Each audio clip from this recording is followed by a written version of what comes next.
Après, moi, souhaite que nous en forme. Je dis à moi faire une vidéo qui a question ensemble avec réponse. Si vous follow channel WhatsApp là, au cas où que me poste un link, peut-être que vous poser des questions. Si vous avez contact WhatsApp, vous êtes capable de voir. Vous pouvez faire une semaine en poste. Parce que je posté sur Instagram tout. Mais que je vais changer combien de fois. Mais bon, c'est ça qui fait que faut qu'on follow sur les réseaux. Bref, il y a quelqu'un qui écrit, moi je vais commencer à répondre. Je vais utiliser le laptop parce que c'est avec le du coup, je vais changer mon passe là. Je vais là-dedans. On a commencé avec question 1. Bon, pour me dire que question était anonyme. Question yo alors t'es anonyme. Moi pas capable de connaître qui monde qui te pose des questions. Et bien quand on a les soins, ça m'a fait pas trop de questions personnelles. Première question, on dit comme ça. What is your secret? Moi toujours ouais sourire. Est-ce que j'ai un secret? Non. Ça qui vient arriver c'est que depuis petit, je forger personnalité. Mon je dis à me forger depuis petit, me forger etc.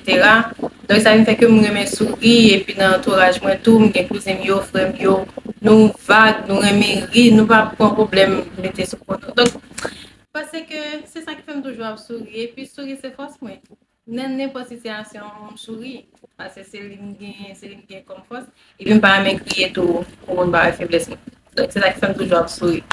Ça va dire pas un problème. Non, parce que la majorité de nous toujours pense que pas un problème. Non, c'est pas vrai. Il y a un problème. Il y a un problème. Tout le monde a un problème. C'est juste que il y a des gens qui gèrent le problème différemment. Donc, moi-même, avec sourire, moi, je pas la vie à défi. Ok? Moi, je sourire pas la vie pour la vie avec un papel. C'est ça, fait toujours. C'est pas un secret. Secret, c'est forger. C'est où forger. C'est où qui met tête. C'est où qui connaît comment gérer caractère ou comment réagir face à une situation. Pas un secret pour ça.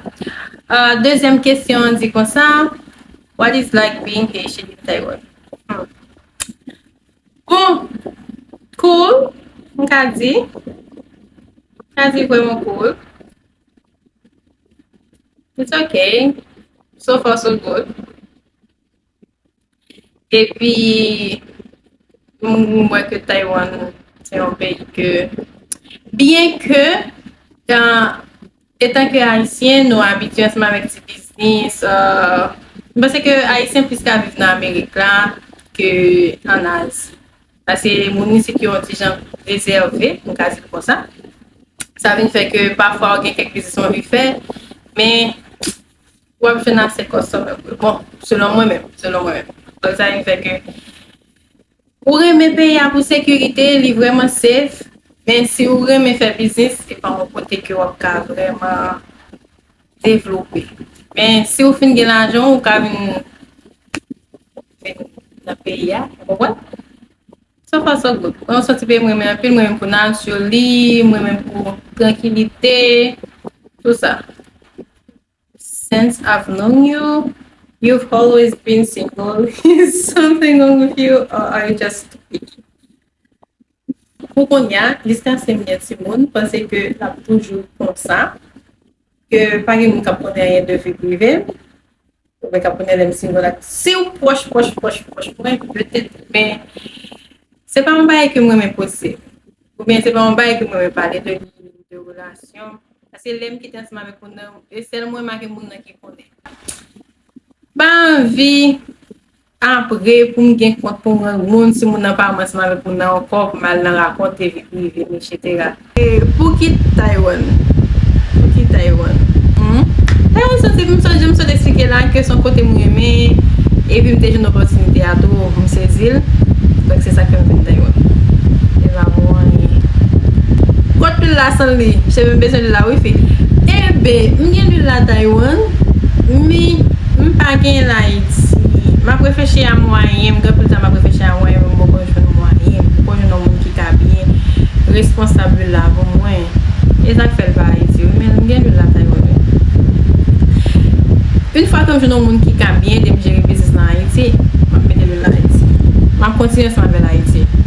Next question dit, what is the other things about living in Taiwan? Bon. Je crois que je réponds déjà dans le deuxième nom qui c'est pour entreprendre, qui est vraiment difficile. Another question, mwen sonjou. Oh! Ouh! Mwen sonjou tou. Mwen ki mwen yon mwen sonjou tou. Mwen sonjou. Mwen sonjou. What do you miss most about Haiti? Tout bagay. Mwen tout bagay net.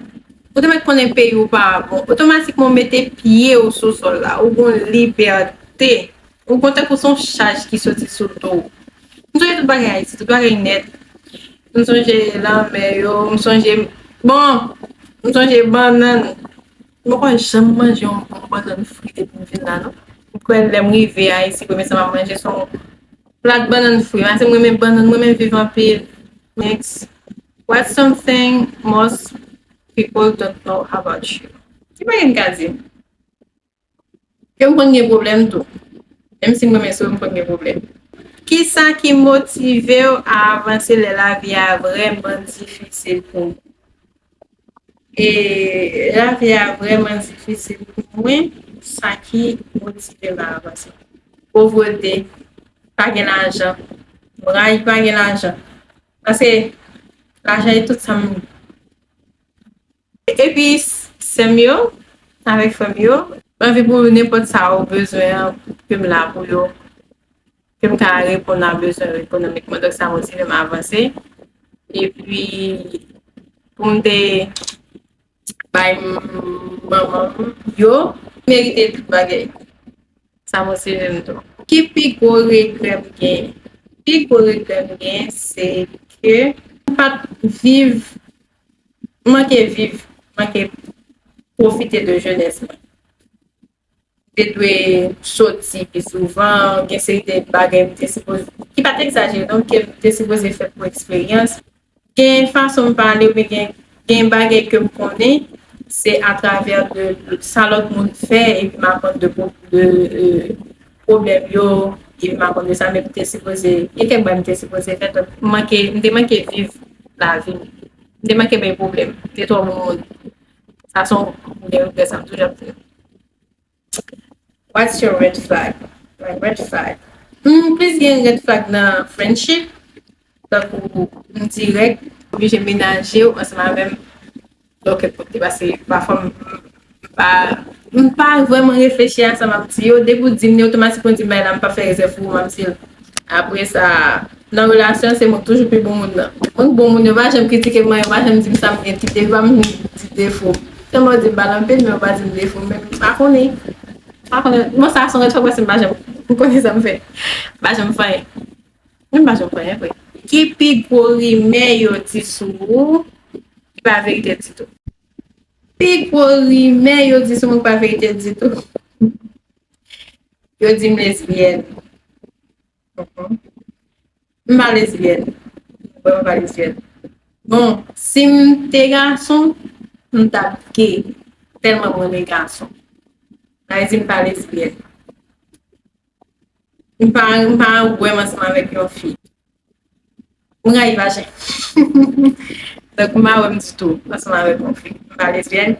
Yo toujwa pense ou bien di, kon yo di tel bagay. Yo mèm kon, te mèm ki yon lè, bon moun ki te di m pou embenaje, yon ka te di m pou embenaje. Te pa vre, fason danse ou bien dansezman vek fi, peut-être te ka fel panse pou embenaje, mèm non, m pa pou embenaje. E ba mwen m gite mwen fè moun. Son fè m gite. Zibit. Selman sa ou, yon te go rime sa ou di sou mwen. Asa m pa kontante. Si yo di, yon te anseman vek yo mwen. Basen ma jam nan yo di. Ase mwen le mam di, ke ou la ko pala, sa m gen di an mam di. Lot rime ou te nan me met yo. If you could talk to your younger self, what would you say? Ou an plezi, relax, jwi la viw. E pi kwen nan tè tou. Eske ou gen yon moun ou reme? Eske ou gen moun ou reme? Ki sa ki ka turn nou off nan yon moun? Koman seman vek friendship avan. Zan mi tay, e depi On moun gen trop zami ma an afanseman wou. Dem zo gen, pou ka gen pil zami, oui, men pou gen pil bon zami ma anseman wou. Depi ou pa rapote yon yon la vi mouton moun off. Depi ou mal prop, mouton moun off. Ako se men la ka ou nan, pou mwen yon agbo chanot kay. Deja imagine ke si m fe vi anseman wou, ou wal bon problem. Ou wal bon problem, ou wal fe mbalan pi. Mwen moun garçon qui remet nettoyer. Pensons, je pense que ça c'était la dernière question. Hein? Pas de question encore.